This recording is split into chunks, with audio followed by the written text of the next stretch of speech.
Bonjour à tous, bienvenue dans cette vidéo du mois d'octobre du groupe Ferruarib.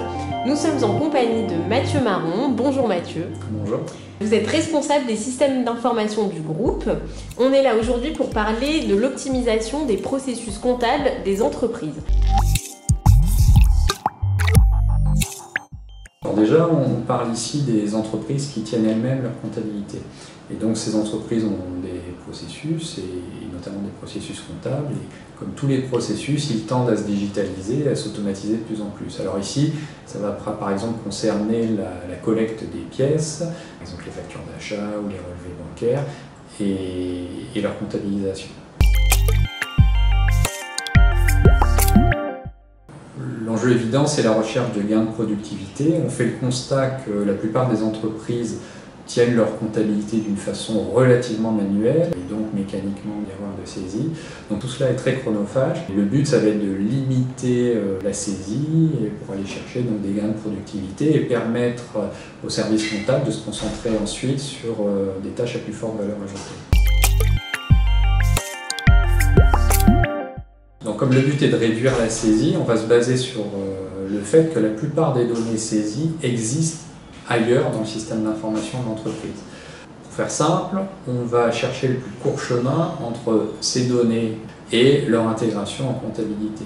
L'idée, c'est qu'en quelques clics, vous puissiez exporter ces données, les retravailler, les enrichir, les transformer et les importer en comptabilité. Et là où, par exemple, vous alliez passer quelques heures pour saisir 300 factures, là, ça va prendre quelques clics, disons quelques minutes.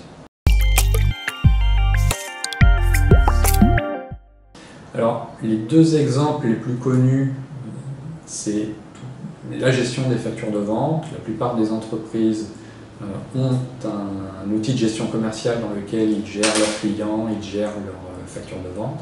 Donc on peut récupérer ces données, encore une fois, les transformer, les importer en comptabilité de façon quasiment automatique. L'autre exemple concerne les relevés bancaires. Alors là, il faut aller les chercher sur le site de la banque, mais c'est des choses qui se font de façon automatique là aussi. Donc on récupère les relevés bancaires et ça vous évite de saisir les montants, les libellés, les dates. Vous n'avez plus qu'à affecter comptablement les encaissements et les décaissements. À côté de ça, il y a des choses moins connues, mais pourtant qui peuvent vous faire gagner beaucoup de temps. Je pense par exemple aux cartes bancaires à débit différé. Une ligne sur le relevé bancaire, ça peut être 50 tickets de carburant de restaurant. Donc là aussi, vous pouvez aller chercher ces informations et les importer en comptabilité. De toute façon, ce que je vous ai décrit précédemment, ça s'applique à tous ces sous-processus comptables. Tout ce qui concerne les transactions bancaires, les remises de chèques, les remises de virements pour payer les salariés, voilà, tout ça, c'est des choses qui peuvent être automatisées. Il y a encore les plateformes de vente en ligne. Une entreprise qui vend sur Amazon, qui reçoit donc des encaissements d'Amazon. C'est aussi valable pour Airbnb, Booking.com. Enfin, c'est des sujets sur lesquels il y a du gain de productivité à aller chercher.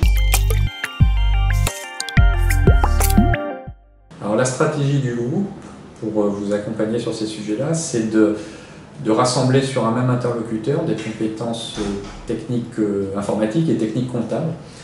Double casquette, parce que ça va nous permettre d'être plus pertinent et plus efficace, tout simplement, et évidemment de réduire les coûts de l'intervention.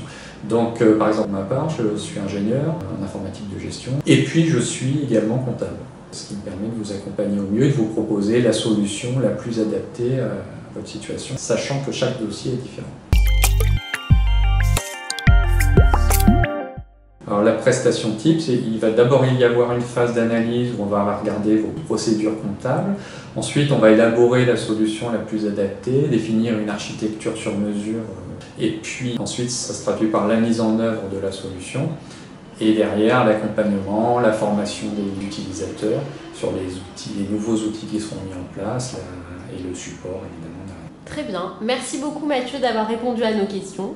Il ne nous reste donc plus qu'à contacter l'une des deux agences du groupe Ferruarib pour avoir plus d'informations sur ces prestations.